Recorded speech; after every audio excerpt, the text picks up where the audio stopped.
What's up, everybody? This is D with an update on the results of that dosing part 2. This is just a quick blurb to show you the results of the dosing of the Kent Marine liquid calcium and various other elemental products. So let's zoom in. And mind you, the lights have just cut on. There is growth all around the tank that had not been noticed before. Let's start with this close-up on the Pavona piece that had fallen into the egg crate from the mother colony. Now if you look down there, you'll see that it has completely encrusted on that little area of egg crate, and I am getting pallies all over the place. There's a pallies down below the egg crate. The pallies on this rock have exploded to the point that you cannot see the plug anymore. So that is 2.5 weeks of growth. I want to say 3 weeks. Let's look at the Zoa colony, another quick grower that has definitely shown the benefits of the strontium and polymobium additions. The strontium has definitely increased the tissue growth in these corals. That's another plug you cannot see, and there are a few heads all the way there if you look at that plug. I believe there was one on there because that plug used to sit over here and my clownfish kept moving, as you can see with that one. He likes to move stuff because that's kind of his nest right there. Let's see if I can flip it over, or will he get peeved off? Yeah, okay. He doesn't like things in his little open area. That used to be his Xenia bed before I took the Xenia out of this tank. Yeah, growth, tissue growth. I mean, if you look at the size of these plugs and you follow me on Instagram, you'll see that there was white exposed plug, and you could see the tissue where this piece had been cut. And if you zoom in, it is completely healed over. You can see a little remnant of the stone it's on, as well as the base has also purpled up nicely. And if you go back into the favia that I have up here that I moved last week, a week ago, remember how rough it looked from me moving it around? Well, you'll look, I'll zoom out, you'll look, it has healed up. Extension has started again.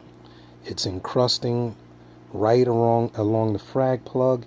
And the beautiful thing, oh man, I love this Pasillipora. Look at the tips of this Pasillipora. They have started to purple up. And everything in this tank was pretty much the greenish hue with a little hint of yellow. You look at those tips and tell me if that is not coloring up. They're absolutely gorgeous. The purple is like really pretty. And I moved another favia up here because the frog spawn was stinging the hell out of it. Oh, it's beautiful up there. And much to my surprise, these purple mushrooms, they must have piggybacked on a plug that I brought from the main tank.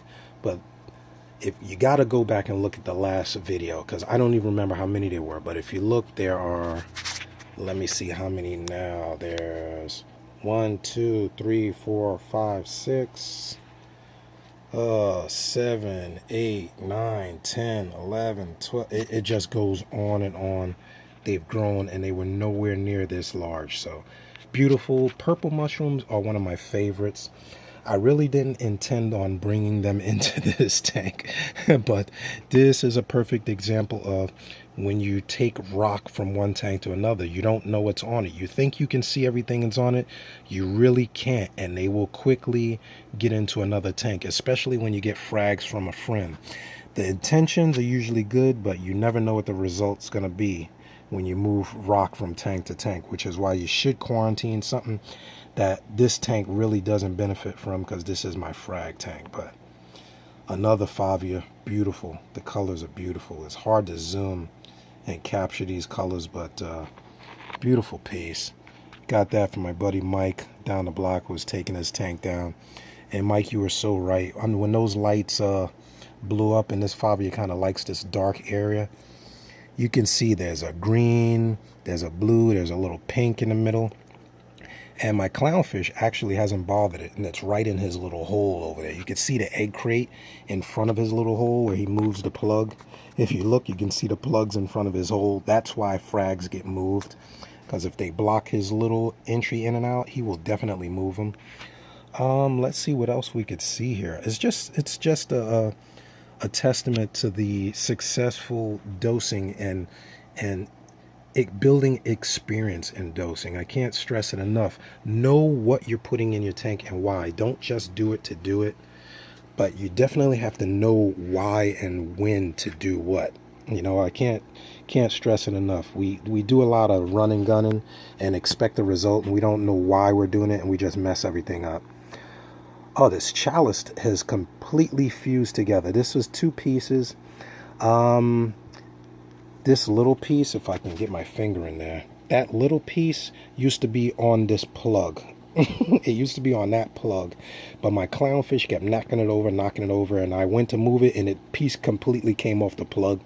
So I glued it to that rock, and it's growing down along the rock, so it's doing nicely. But what I didn't expect, I thought I would be able to pop it off later, but it completely fused.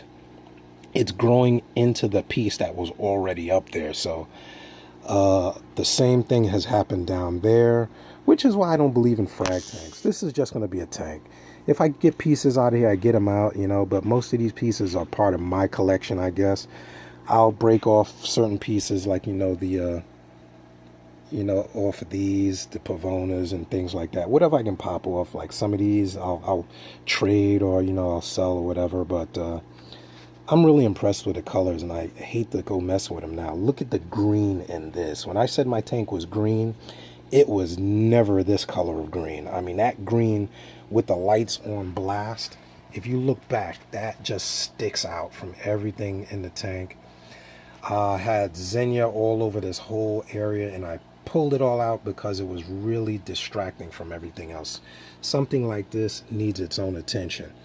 I have some waving hand Xenia, which I'm going to probably move up to the main tank. I'm just growing it out on a few pieces here, and then I'll pop those out. Another unexpected surprise, really unexpected. You'll recognize these babies from the main tank. There was one here and one there, but now there's that one, there's this one, there's that one, this one, that one back there, this one here, that one there. They are going nuts. So I'm actually going to probably cut back on the feeding, because they are splitting and roving around the tank. I don't know if my urchin has been probably moving or tempting them to move around, but they're pretty much looking like they're going under the egg crate, which is fine. As long as they're not going over the egg crate, I'm happy with them, because mushrooms are a natural filter of nutrients.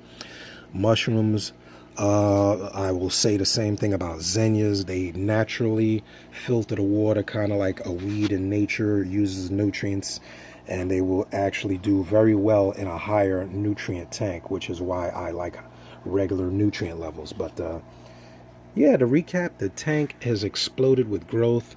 My Zoa's back there. I can't even see. I'm going to have to pop some of these Xenia out, which is why you got to keep a close tab on Xenia. They're grown down onto my Zoa rock, which if you look in my last video, you could see it from the top before. Now you can't see it because this is growing right into the pavona, which is beautiful from the top view. There's my blood red cleaner shrimp over there. Absolutely beautiful color. Not large numbers. You get a good shot of that pavona down there, which is completely grown over that dead what was that? I think that was a hammer. That I actually lost when the using that caulk washer a few months back. But beautiful growth. I mean, it is absolutely shot up, and it has outgrown the plug that it's on. There are tons of heads on the Zoa. And if you wonder why everything is moving, oh, what's that? There's a remnant of Kenya back there. Look at that. See, hard to get rid of that. You got to keep close eyes on your tank. Keep tabs. Circulations done by the WP10, which is in the corner. Good shot of the mushrooms up there. Really good. Really nice shot there. Purples. The favias there. Really, really pretty. But this colony is absolutely gorgeous. Easy coral for the beginner. Pavona is a really easy coral to grow once your tank is settled out. And I'm actually, the main circulation for this tank is done from my my Via Aqua return pump, which is hooked up to the swirl return head that I got from my aquarium box. Once again, Mike from Mass. If you don't know about my aquarium box, check out his channel. Mike, you know we hook each other up. Good looking out, bro. It's been almost a year now, right? Leave a comment below. I believe I got this about a year ago, and it is like beautiful. All the motion I need. I don't need 10 power heads. You can see the movement in the tank is just fine. The corals are loving it. Random flow on a circular pattern, and that's it. So once again, dosing my kit setup here, following the instructions. Iodine probably once a month, or if I do a water change, I put literally 1 drop or 2 drops in this tank because it's small. Essential elements for the mineral replenishment. Coral Vital is also contains some of the same elements that were in the elemental essentials, so I don't dose those 2. I dose 1 a week. And my main one that I've been using, the strontium and the molybdenum, definitely has kicked up the growth in the tank. So successful experiment, everybody. Click subscribe if you're not already a subscriber. Thanks for watching. This is the quick shout out Sunday swim. D loves you all. D loves the aquariums. Now I'm gonna go play video games on the 60, baby. Video game time. So everybody, I'm gonna leave it at that. No fancy intro, no fancy outro. Love, peace, and hair grease, fellas, ladies. I'm out, keeping my sanity by keeping my aquariums. Love, peace, and hair grace. See ya.